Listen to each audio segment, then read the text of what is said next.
জয় হিন্দ, রাম রাম ভাই। তো বিশ্বজিতের সে ভিডিও যারা দেখোনি তারা সে ভিডিওটা দেখে নাও, আর দেখে এনে তারা বলো যে ওর বিরুদ্ধে কী করা উচিত। তোমরা সবাই বলো, ঠিক আছে? ভিডিওটা দেখে নাও, ঠিক আছে? দেশের জন্য করে। কে বাড়া দেশের জন্য করে? জন খেটে খাস, চাকরগিরি করি, সেটা স্বীকার করবি বাড়া, ঠিক আছে? আর এটা ক্ষমতা রাখবি। তুমি এমন কোনো বাল হয়ে পারোনি বোকাচোদা কোথাকার। তোমাকে মাইনা দেওয়া হয় বলেই তুমি ডিউটি করো। তোমার বোকাচোদা 2 মাস মাইনা না দিয়ে তোমার গাড়ি ঢুকে যাবে সব তোমার ডিউটি, বোকাচোদা কোথাকার বাল, ঠিক আছে? দেশে ভালোবাসা চোদে, তাহলে টাকা নেওয়ার দরকার কি? তাহলে ভালোবাসা যখন থাকে এখনই বোধহয় ডিএ ভাড়া 2% আটকে দিলে গার আন্দোলনে বসে পড়ে, মাইনা কমে গেল, মাইনা কমে গেল। ওইরকম মনে হয় সরকার যেমন একটা, প্রথম কথা, সরকারি চাকরি যারা করে ভাই 60,000 2 লাখ যারা মাইনা নেয় তারা 6 টাকারও কাজ করে না। আমি একদম ওপেন বলছি। আজকে কত লোকরা দেখছি বাড়া এই ও করে এসে বাড়ির মধ্যে এসে বাড়া মদকে সেই ঠাপাঠাপি বাজিয়ে দিয়েছে, দেশভক্তি দেখাচ্ছে। বাল তো সব মাতাল, সব মাতাল। না না, বোকাচোদা মাইনা নেবে 70,000 টাকা, আবার বাড়ি এসে বলবে দেশভক্তি দেখাচ্ছে। তার মাইনা নিস না তুই, দেশভক্তি 1 মাস মাইনা আমাকে, আমি বলছি 1 মাস বাদ দিয়ে। আর লোকে বলো না ওই তোমার হচ্ছে ওইটাই কে করে কে করে, মানে তুই চাকরি ছেড়ে দে, বড় হাজার হাজার ছেলে পেলে সংসার চলছে না, মানুষ পাগলের মতো ছুটে বেড়াচ্ছে। কে আবার করে? যে পেয়েছে সেই করে। যার সংসার চলে না সে যায়। আজকে আমার বাপ, আমার সন্তানরা যাবে? আমার যদি ইনকাম করার ক্ষমতা থাকে আমার সন্তান নিশ্চয়ই যাবে না ওইসব জায়গায়। ওই যে বলে না দেশের জন্য করে, ওই নিয়ে অনেকেই প্রতিবাদ করে। কেউ দেশের জন্য করে না। আর সবাই ওসব বালের গল্প আমার সামনে দিয়ে লাভ নেই। খালি রানিং করবে। আর রানিং কারা করে? ভিখারি তো তারা রান করে। কত টাকা মাইনা, কত ইনকাম, কত?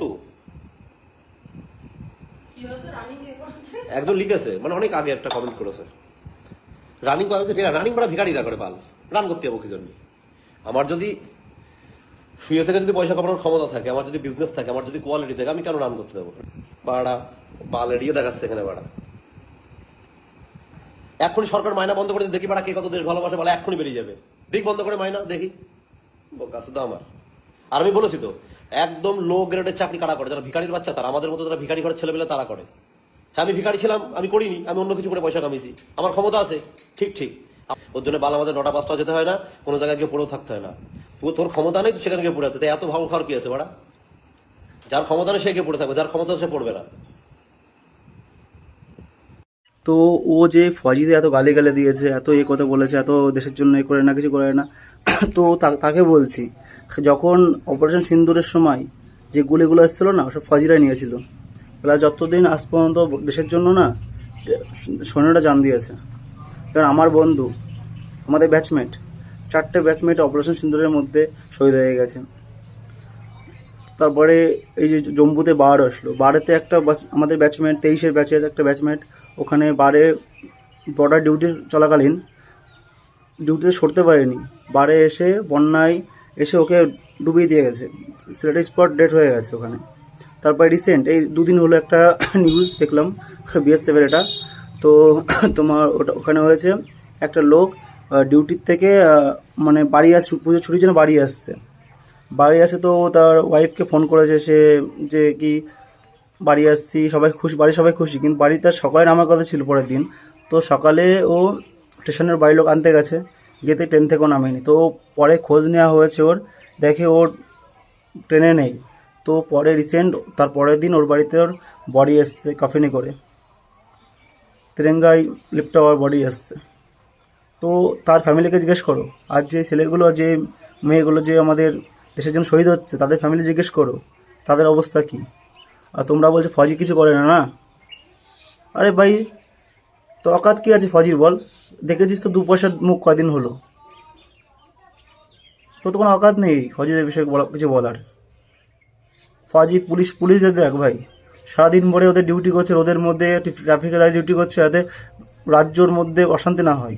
আর আমরা হচ্ছে বর্ডারে আছি, বর্ডারে থাকি, যে বাইরের দেশ থেকে আমাদের দেশে কোনো কেউ না ঘুষছে, আমাদের অ্যাটাক করুক কেউ, ঠিক আছে? তো তুই যে উল্টোপাল্টা বলছিস এইগুলো, তোর বাড়িতে আমার বাড়ি থেকে খুব বেশি 1 কিলোমিটার দূর, তোর বাড়ি থেকে আমার বাড়ি। হ্যাঁ, ভালো কথা। সকালে আমি বাজারে যাচ্ছিলাম বস্তায়, তো ওখানে 2টো ছেলে আমাকে দাঁড় করিয়েছে, দাঁড় করিয়ে বলেছে যে তুই কালকে রাত্রে বিশ্বর বিরুদ্ধে উল্টোপাল্টা ভিডিও বানিয়েছিস কেন? ছেলেদেরকে আমি চিনলাম না, ছেলেদেরকে আমি। ও বলছে বিশ্বরই কোনো ফ্যান ফলোয়ার হবে হয়তো, তো উল্টোপাল্টা বলছি তোকে দেখে নেবো, হ্যান ত্যান করে নেবো। আমি বলছি ভাই তুই জো ছেড়ে নে ভাই, তেমন কিছু করতে পারবি না, কারণ ওর যা করার হয়ে গেছে। আবার ন্যাকামো করে পরে ভিডিও বানানো হয়েছে যে আমার বিরুদ্ধে এসব কেউ উস্কেছে, এ করেছে, ও করেছে। এটা কিছু না ভাই, নিজে হয়ে গেছে, পুলিশ কেস হয়ে গেছে, এখন তো নিয়ে সাফাই দিতেই হবে, তাই না? তো সবাইকে বলছি এই যে ভিডিওটা করছি আমি, এটা সবার কাছে এত পরিমাণ শেয়ার করো যে ওর বিরুদ্ধে লিগালি অ্যাকশন নেওয়া হবে। আর প্লাস ও যেন রিসেন্ট আর মানে ওর বিরুদ্ধে অ্যাকশন নেওয়া হোক, প্লাস ওর কোনো ফ্যান ফলোয়ার বা ওর কোনো যে এরকম টাইপের ভিডিও করতে ভয় পায়।